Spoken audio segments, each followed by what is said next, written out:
Two of the most powerful figures in Washington are on the Asian continent this morning. President Obama will wind down his week-long Asia trip today by visiting with South Korea's president, and the Secretary of State, Hillary Clinton, is in Afghanistan for the inauguration of President Karzai. With us now to discuss the importance of both of these trips is CBS News foreign affairs analyst Pamela Falk. Good morning, Pam. Good morning, Michelle. So overall, how successful was President Obama's trip to Asia? Well, it has been criticized to some degree. I saw it as a bit of a no pain, no gain. He didn't make any mistakes. On the other hand, he didn't, meaning President Obama, did not secure any major agreements, not on Iran, which he was looking for, and not on China's currency. So in a way, it goes back to the adage, you don't fight with your banker, and China is bankrolling the United States to the tune of $1 trillion. But in a way, he bent over backwards on the diplomacy front rather than just standing tall, and that may be perceived in China as a bit of weakness.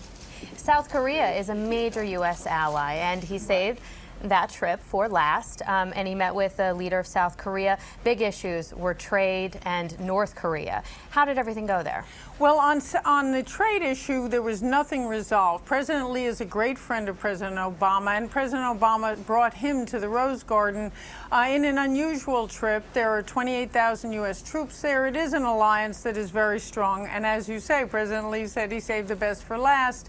They didn't come out with any concrete agreements on the trade issue. He was also warmly greeted in Japan on this trip. So on the whole, in South Korea, it was a very, very formidable ending to the trip. But overall, he was seen as not getting anything. And usually these kind of conferences or summits start with an agenda. And so he could come home with something, and he didn't really do that. Let's talk about the agenda for Secretary of State Hillary Clinton. She flew in on a surprise trip to Afghanistan to attend the inauguration. What kind of message is she planning to send to President Karzai?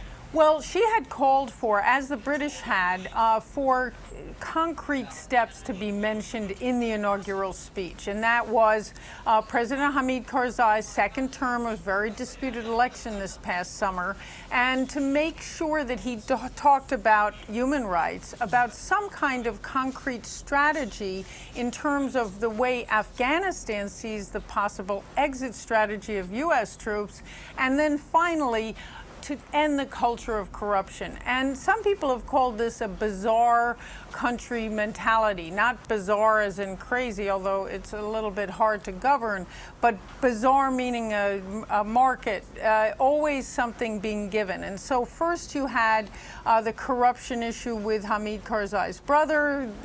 Hitting the papers this week was the issue of a bid bribe for a contract, and he may very well be looking to emphasize the fact that there has been some corruption in the bidding process for reconstruction in Afghanistan. But for the most part, he has agreed to really address the issue of corruption in the government and try to change that so the United States has a better partner to deal with in this war. All right, let's hope he does that. CBS News foreign affairs analyst Pamela Falk. Pam, thanks for being with us. Sure, Michelle.